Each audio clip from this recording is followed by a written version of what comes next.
हर हर महादेव, देवों के देव महादेव के चरण में प्रणाम करता हूँ। दुर्गा माँ के चरण में प्रणाम करता हूँ। सरस्वती माँ के चरण में प्रणाम करता हूँ। गणेश भगवान के चरण में प्रणाम करता हूँ। गुरु भाई गुरु बहनों के चरणों में प्रणाम करता हूँ। गुरु भाई गुरु बहन, आज एक शिव चर्चा कथा सुनाने जा रहा हूँ जो बहुत ही रहस्यमय भरी है। एक चौपाई है कि राम रावण का दामाद फिर लड़ाई कैसे, और सीता लक्ष्मण का बहन फिर भौजाई कैसे। तो यहाँ प्रश्न यह उठता है कि क्या रावण को पता नहीं था कि सीता मेरे बेटी है, तो पर भी वो अपहरण करके ले गया शादी करने के लिए। तो गुरु भाई गुरु बहन देखिए, कहावत है यहाँ कि विनाश काले विपरीत बुद्धि, जिसका विनाश का समय आ जाता है उसका बुद्धि भी खत्म हो जाता, भस्म हो जाता है। रावण तो इतना बड़ा ज्ञानी थे, सब कुछ थे, लेकिन उनके पास अहंकार था कि एक दिन उसे जो जन्म लेता है, यह विधि का विधान है कि जो गुरु भाई गुरु बहन जो जन्म लेता है उसको एक दिन तो मरना ही होता है।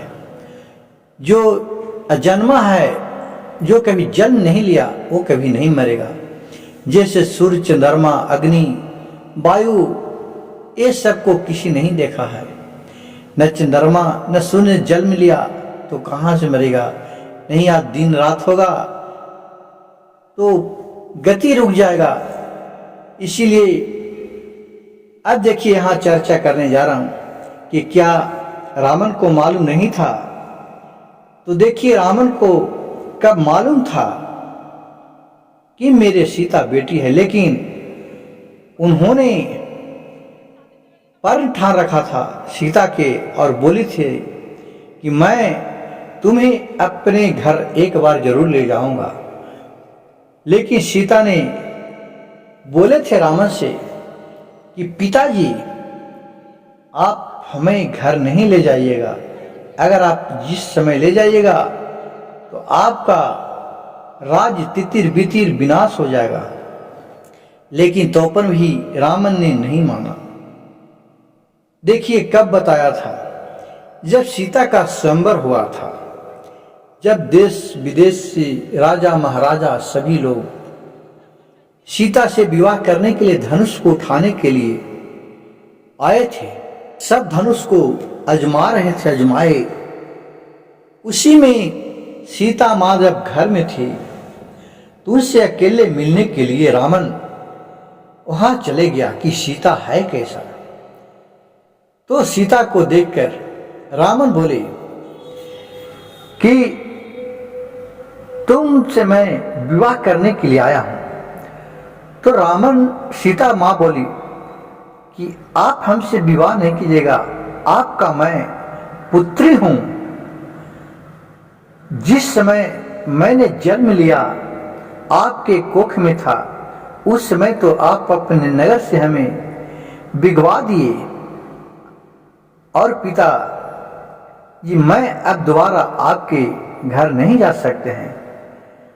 अगर मैं दोबारा गए तो आपका विनाश लिखा हुआ है। कहा कि नहीं, चाहे जो हो जाए, मैं तो तुझे एक दिन लेकर ही जाऊंगी।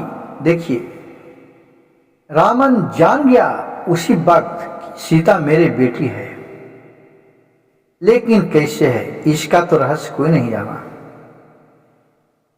क्या था गुरु भाई गुरु बहन कि पहले के जो राजा था, महाराजा था, बहुत लोग था कि सब पहले जैसे आज का राजा है जिसका हम लोग टैक्स देते हैं, घर का टैक्स हो गया, खेती का टैक्स हो गया, सबका डीजल भरा रहे हैं, सबका टैक्स दे रहे हैं। उसी तरह पहले टैक्स लगता था, पहले भी सब टैक्स आज नया नहीं है। नहीं टैक्स लगेगा तो प्रजा लोग का पालन पोषण और सभी आगे की ओर प्रगति कैसे करेगा। टैक्स के ही रुपया पैसा से तो सब काम चलता है।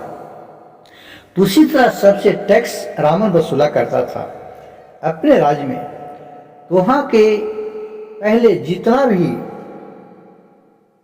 मुनि थे आश्रम में थे, साधु संत थे, उससे क्या करते थे? तो उससे एक बूंद खून सभी से टैक्स के बारे में टैक्स समझ के लेते थे।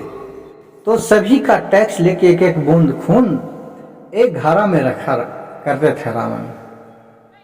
मंदोदरी सोची कि रावण क्या चीज खाता है और क्या पिता की इतना बलवान है कि सभी देवता के बस में कर लेता है। वो एक दिन सोया हुआ था तो मंदोदरी देख रहा कि एक कोना में घैला में खून रखा हुआ। वो समझा लग रहा है कि यही खून पी पी के अब मेरा पति इतना बलवान है, चलो मैं भी पीता हूं। उन्होंने वही घैला का खून पी लिया तो उसी वक्त गुरु भाई गुरु बहन देखिए उसका गर्भ रह गया। अब क्या करे? वो बहुत सा वैद्य को बुलाए, गर्भ को गिरवाए और वही गर्भ को ले जा करके वहां अपने राज से दूसरे राज में ले जाके गरवा दिया कि जिससे सीता को जन्म हुआ और वहां अकाल पड़ गया था। और फिर वहां हल चलाए राजा जनक ने, जिससे जमीन से वो सीता मां का उत्पत्ति हुआ। देखिए जब किसी का पाप का घड़ा भर जाता है, गुरु भाई गुरु बहन कहा जाता है कि जब पाप के घड़ा भर जाता है तो बाप बाप चिल्लाने लगता है। तो इसी तरह रावण का जो अत्याचार बढ़ गया था, इतना अत्याचार हो गया कि उससे देवता लोग भी डरने लगा। तो उसी तरह सबने मिलजुल कर यह जुगाड़ लगाए थे। फिर वहां ऋषि मुनि आए थे और बोले थे कि एक गर्भ को जहां भी रखेगा उस राज्य में अकाल पड़ जाएगा। इसी से मंदोदरी ने उसे घैला में करके अपने देश से बाहर दूसरा देश में गरवाया था, राजा जनक के पास। राज्य में वही जाके जनक की लड़की सीता कहाई, जो कि रावण की बेटी थी। जैसे उसका पत्नी का बेटी तो भी उसका भी बेटी हुआ। गुरु भाई गुरु बहन, मेरे कथा कहानी अगर अच्छा लगे तो मेरे कमेंट बॉक्स में इसका सुझाव जरूर दीजिएगा। हर हर महादेव, घर घर महादेव।